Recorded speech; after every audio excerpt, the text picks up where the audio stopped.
to set an app to never sleep on Samsung Galaxy S24 Ultra, swipe down the top of the screen and then tap setting icon. Scroll down the screen to find battery. Tap battery and then tap background usage limit. Tap never auto sleeping apps.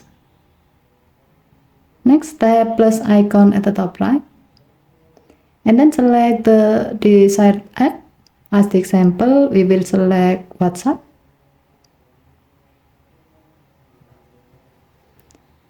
Tap WhatsApp and then tap add.